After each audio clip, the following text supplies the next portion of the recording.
Welcome to Art and Soul Insider. I'm Barbara Lynn Burns, and I'm here to help you find your joy, your creativity, and calm through art and wellness. Whether it's exploring new supplies, guided meditations, or inspiring art projects, this is your space to recharge and create. So let's make more art and less stress together. Here we go. Hello, welcome to part 3 of Abstract Stencil Magic. So today we are going to finish what we first started 2 videos ago. So today what's really neat is we are going on the 3rd level. So we started with the foundational level, then we went to adding the different types of layers to make a little visual interest. And then now we're going to continue with some of those layers, but the end part is what we're going to be doing is adding the detail. So the detail is what kind of brings everything together. And sometimes it can be difficult knowing what you should do. Other times it's easier. Now, what I worked on is just making sure things were balanced. But then I did something different that I've never done before. And what it was is I laid down a stencil, but then I actually added things on top of that stencil, specifically bringing that stencil out a bit more. And so that was really different. And a lot of people don't do that. They'll just basically put a stencil mark down and leave it. So I want you to check out what I did that made it a little different, but added so much to the work with the detail that I put in. So if this interests you, hang on tight and let's enjoy part 3 of Abstract Stencil Magic. Here we go.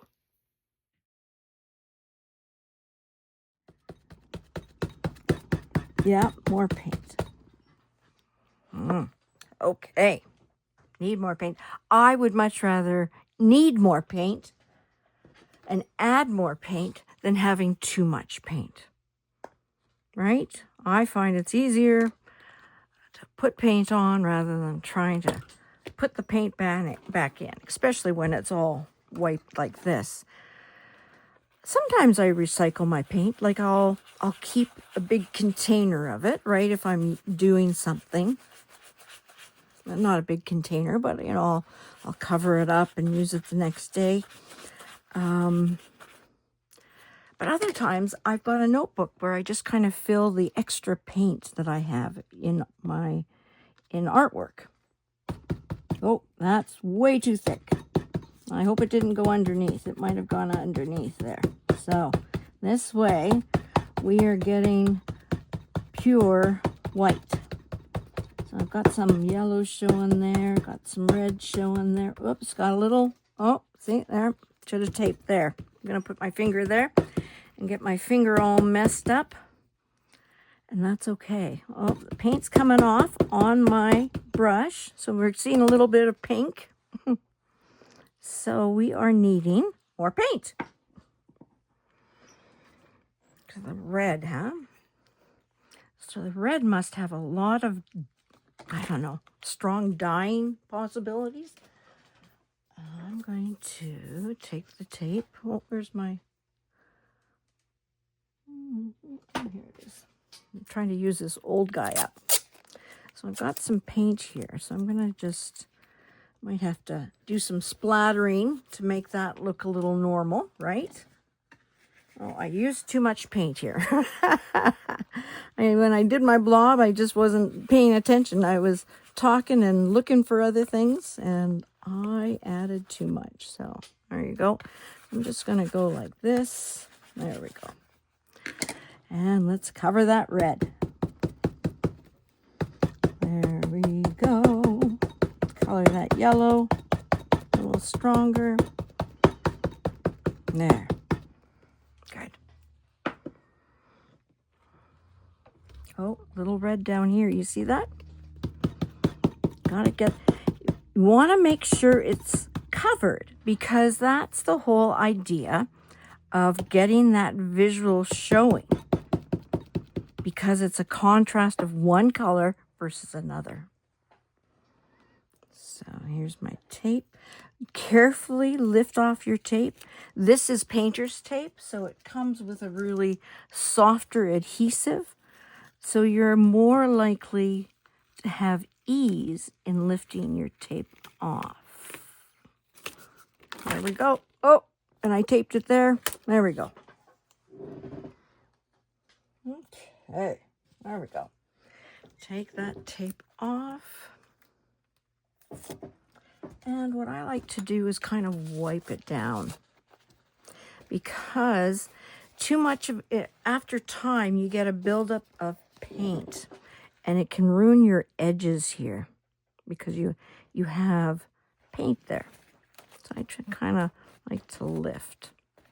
Sometimes I even rinse these underwater, and yeah, but it's, I believe if you take care of things, you know, they hang around a lot longer usually. There we go. Yeah, you want to make sure you're able to get that nice, what was that? I don't think that's paint. I think that's plastic that I'm pulling at here. Yeah, I mean, things last longer, right? Yeah. So I want to make sure I don't throw that out. I kind of like that. And I like so I could use this as a collage. So I'm going to put it up and away. Now, since we have paint, I'm going to use my bubbles, and we've got circles happening.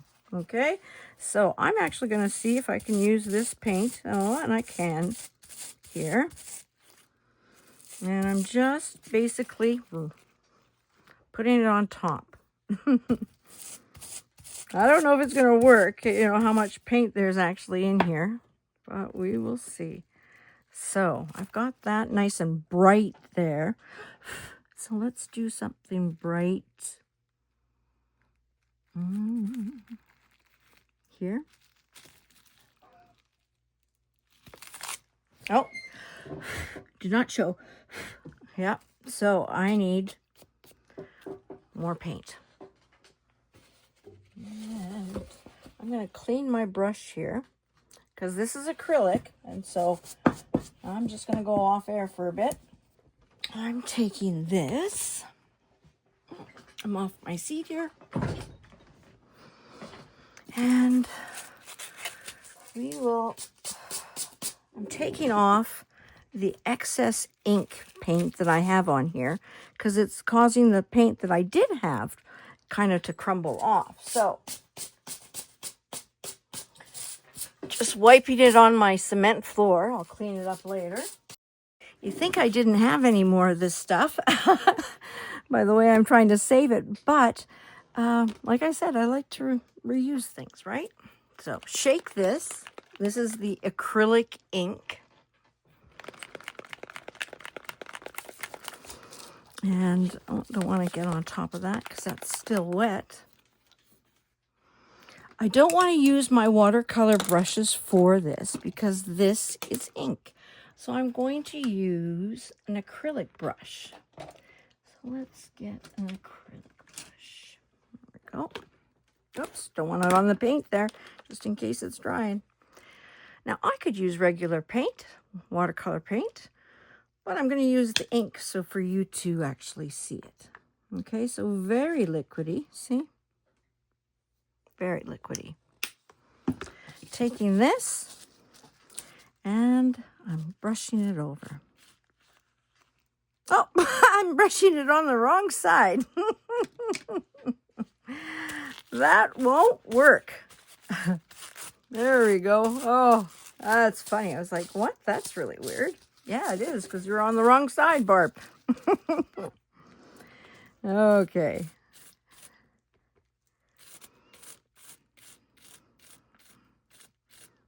And put this to the side.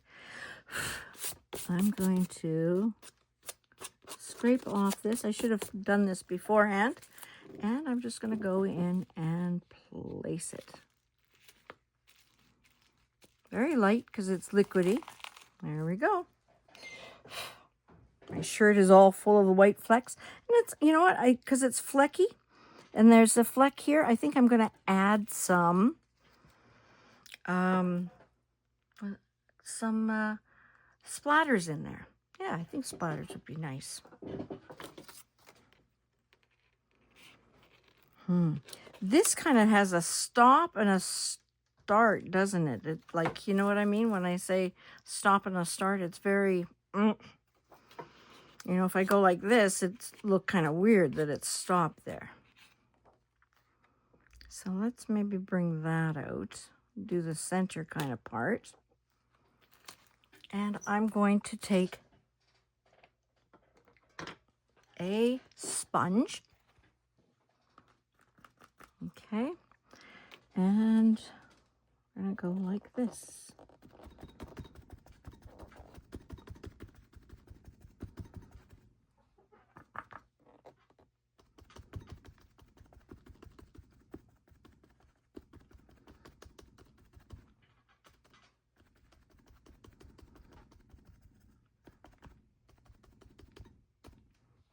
A little bit more to get some of those edges.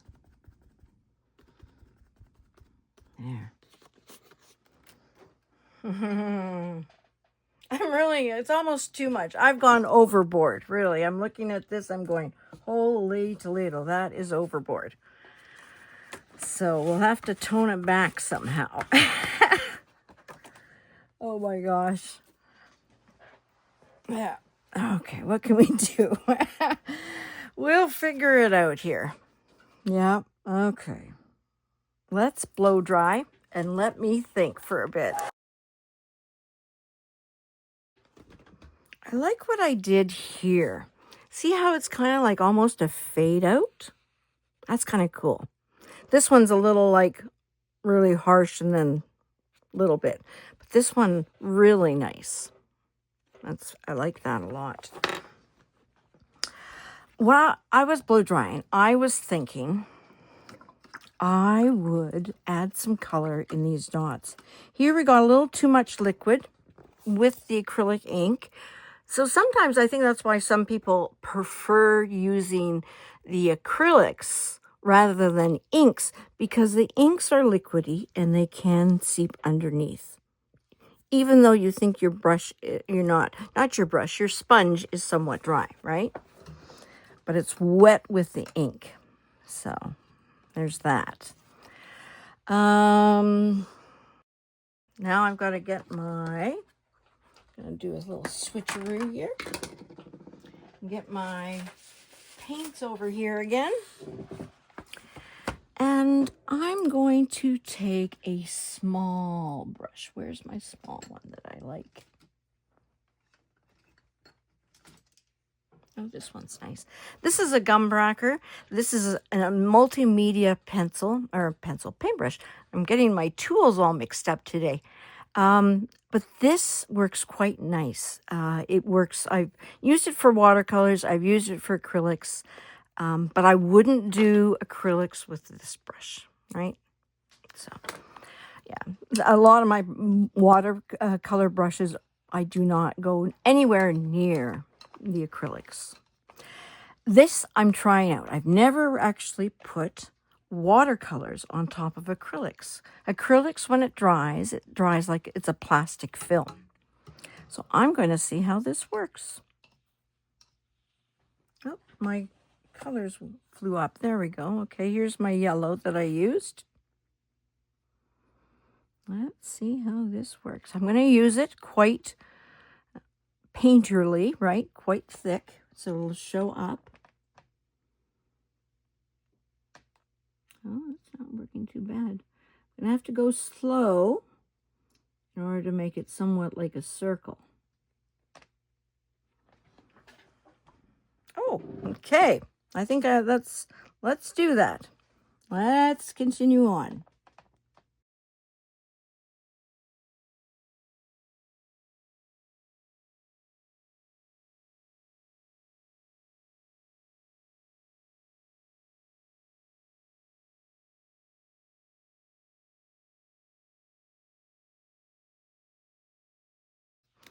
There, I like that a little bit more. You know, just works it.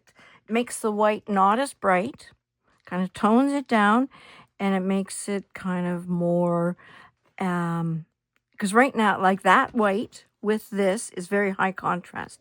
This, you see, there's a greater sense of unity. It works a bit better. So let's, what should we add color to that, or is that just too much of the same thing? Oh, I heard myself saying go for it. So let's use, I'm going to go for blue right there.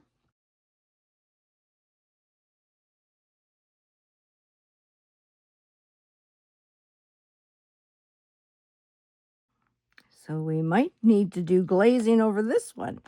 So let it some time to dry, because it's kind of just right on top of an acrylic. So we'll just, yeah, give it some time to dry. We might have to come back. So I'm going to take this one, clean my brush, get that blue out, because I'm going to be using yellow. And if I mix a little bit of blue paint in my yellow, we're going to end up with green. And we do not want green. Not that green isn't a bad color.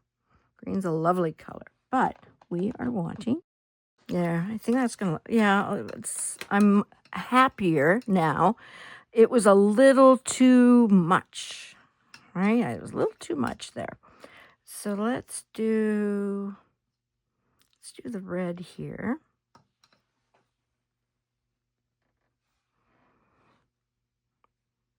You would have asked me 10 years ago if I ever thought of using watercolors in this way. Like using them not in the traditional way of, adding water to it and doing that type of, washes and things like this. Instead of using them, painting directly right from it and adding hardly any water. Yeah, I probably would have said, I don't believe you. So now we're going for red, or green. So we want to get rid of that red, because otherwise we're going to create brown. There, and here's our green coming up.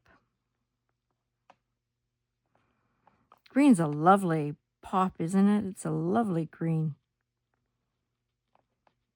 It's a lighter green. To me, this is a very happy feeling work. That's how I see it. It's very, very happy. Okay, it was a little too liquidy. So what I did is I took my paintbrush and went into the dry area. It's adding more pigment, but it's also not making it as wet. Because when it's wet and it's being colored on top of acrylic, which dries, it's like a plastic, because it is a petroleum product. We want the color to be thicker in our paintbrush rather than lighter. I'm going to let that dry a little bit. I'm going to add some heat, but not too much, because what happens is it's plastic, so it gets a little more malleable.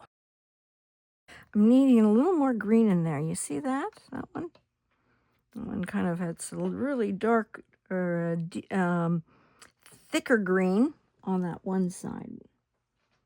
My lights are hitting it funny, so I'm not really seeing the pure color as it is. Oh, there's a little heart in there. I think I'm going to leave that little heart right there. I don't know if you can see it.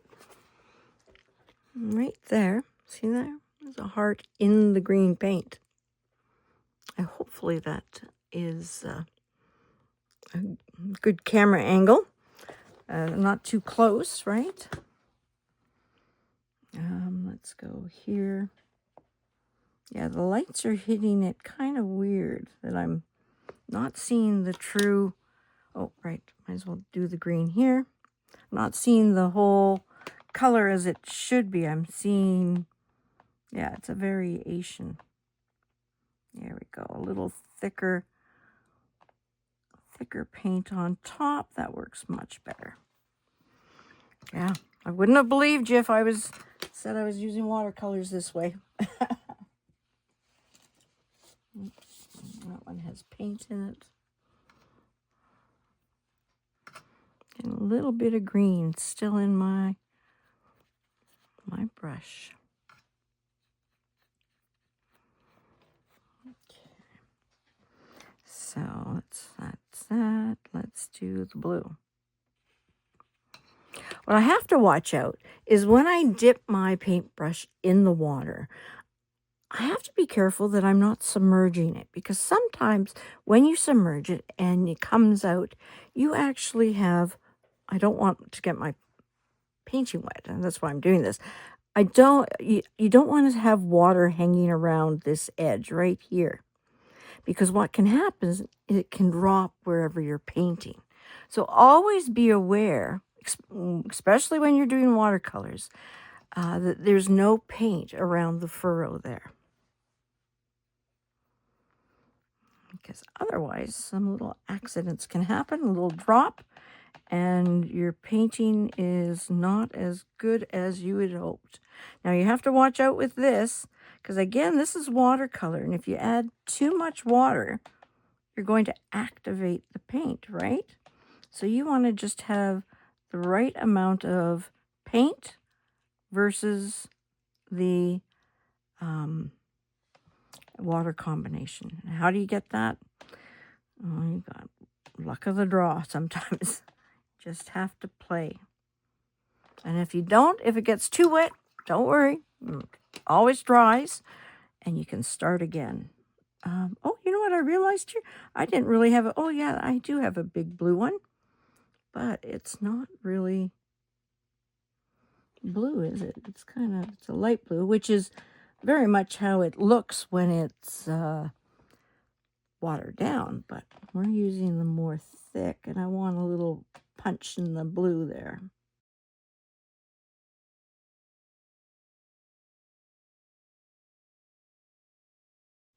And when I'm coming straight down on it, I can't really see it. It has a little sheen to it, right? And it's I can't really see what's done and what's not done. And clean, and let's do the yellow. I've got a little bubble here, or it's thicker, actually, now that I'm looking at it. It's thicker paint. It's more concentrated here. Oh, there's that little bubble there. Well, it's not really a bubble here, but see right there, I got moisture.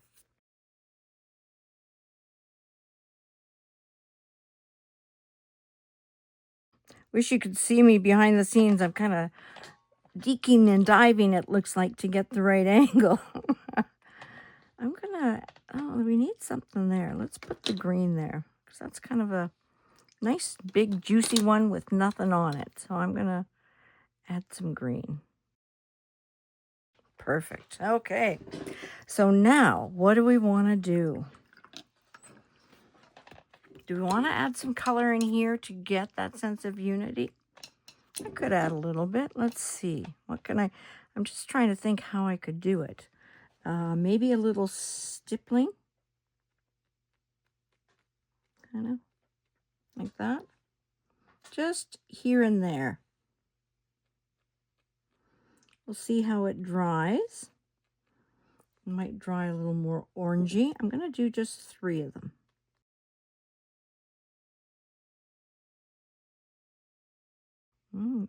Three might be enough, too many, so we'll see. I'll judge it by how things are going.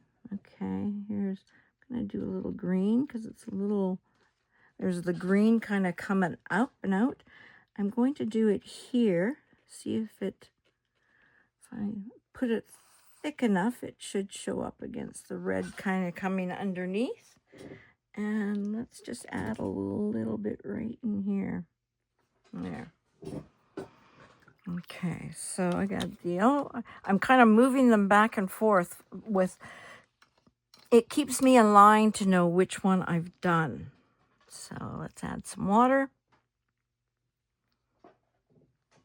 And don't want to put it on the blue, so I'll put some on the red here so it stands out. You see what I mean? If I put on the blue, it'll look very similar. Get some more water, just a touch there. Let's do some on the green. That'll look nice. And one more. I think we might have to put it on the blue here. We'll put it on this one. It'll just kind of maybe deepen that area up. Yeah, there we go. Okay, and the next one is, and the last one here is red.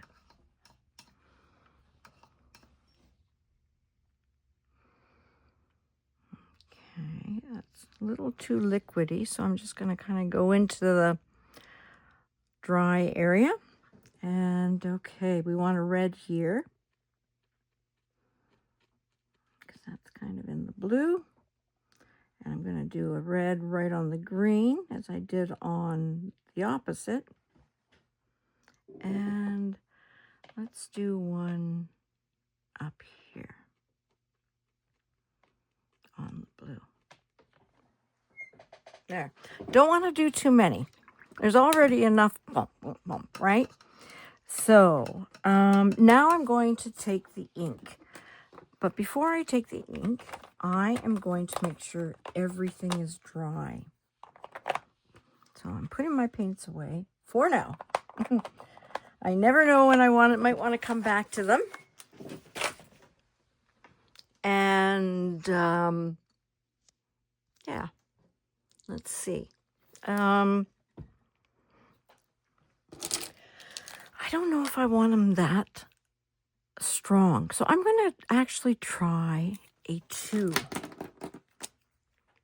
Things like that. I'm wondering, let's see a 3. Here's my 3. You know what? 3. Because I've got thicker lines here, thicker stuff. So I'm just going to do kind of a wavy, circular kind of line done a couple times around the circles, you see? And then I had it coming up here. So I'm going to take a circle line, okay, coming through there. I'm doing again.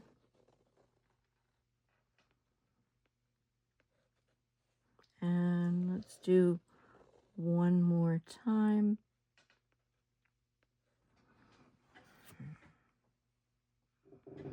And I'm going to do around this guy. And this guy. There's this guy. Little guy here. There's one over here. Just kind of, it's a ghost kind of thing here. There we go. And one here. Little guys here.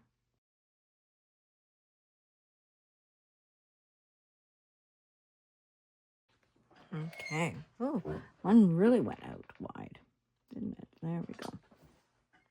Oh, there's a little circle here. It's kind of a white, a drip spot. And there's another one here. Kind of the same size. Interesting. And it looks kind of odd. 2s. I like when things are odd numbers. 3, 5, 7. So instead of 2, I'm going to add a third one here.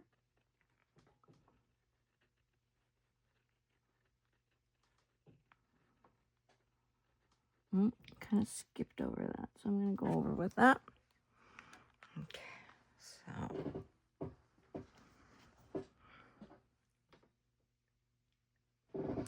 I'm kind of even seeing an edge of a big circle here. So I'm going to go like this.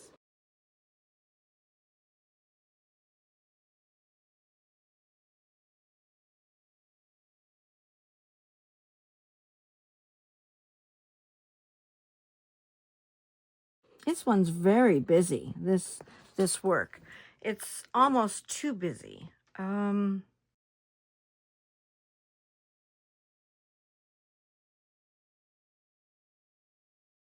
almost wondering if I need some white right there.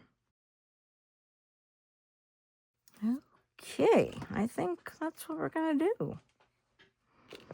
Some of it. We're just gonna do something light. Okay, let's get some of this. I'm gonna show you. I'm gonna use the white paint. I have to find it first. So here, and then I'm going to, I can use this guy. I'm gonna try the sponge.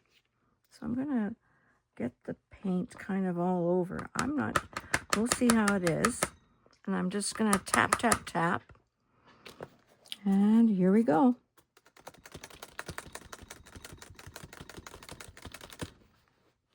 I'm wanting it a little more there in the center, and then I'm just gonna bring some paint kind of coming out soft here. There. So I'm going to let it dry because it's not white, it's pink. Doing another coat. Wanting it white, not pink. Still kind of pink. Again, kind of going out on the edges there. It's not bad. Yeah, actually it'll work. Because the reason why I'm saying that is I have well, it'd be very tricky because I might lose my spot, right? Well, I'm doing it here. Sometimes when there's a will, there's a way. I won't be able to put the cap on right away. Okay, I'm just going to get rid of, see how it's thick? I'm just kind of thinning it out on the outside of my palette there. See, like in here, to make it more uniform. So here we go with another white. To make it more white, right?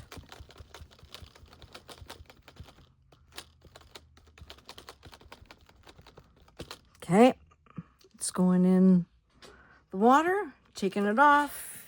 There we go. So I might go over my circle there. I'm going to wipe off the stencil here a little bit. Okay.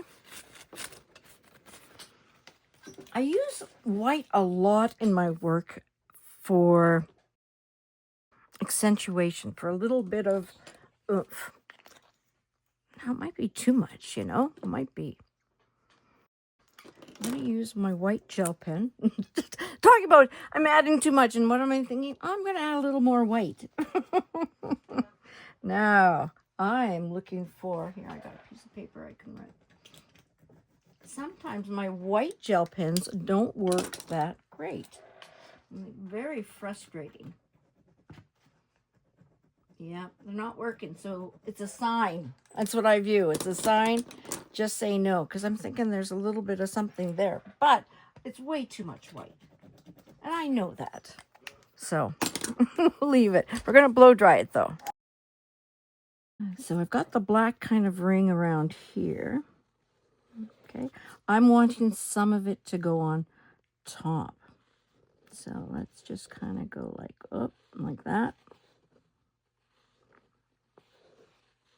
Just to add a little difference. I'm getting built up on my pen there, which isn't the greatest. I'm gonna leave it. I think it's almost overdone. But we're just going to leave it like that, and we're going to take the tape off. Now, I think having the white border will make it look much better. There's one.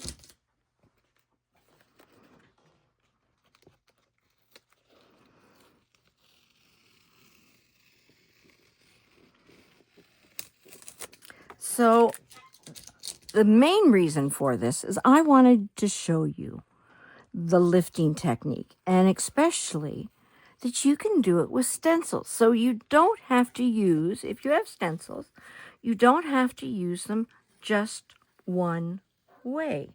You can use them as a matter to lift your paint.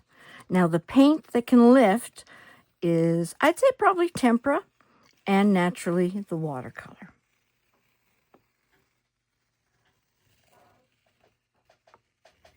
There you go. There's our painting. So it's balanced, I feel. There is too much white. But even with the too much white, there is a good sense of balance. I like that there's the black lines. I think if I used a thicker black line, it would be too much. It would be, just take it over the line. But, talking about lines, but it is nice and soft. So when you look at it, you go, oh, there's some black lines in there too. And I really thought adding the color on top of this, I like that idea a lot. Yeah. So there you go. There's our mixed media using stencils in the traditional way and then using them in completely different ways as well with the lifting. So there you go. I hope you liked it. I'm going to do a quick card read, so hang on. Since we did all of our other, readings with this card set, I thought we'd just finish the third one with it as well. So this is Chris Ann, the Light Seers Pocket Tarot.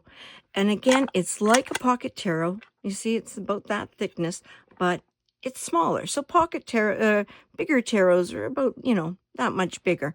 But same cards, but she made them smaller. Really, really like this set. I couldn't get the larger set, so I thought I'd much rather get this set than not get it. So I got the pocket tarot.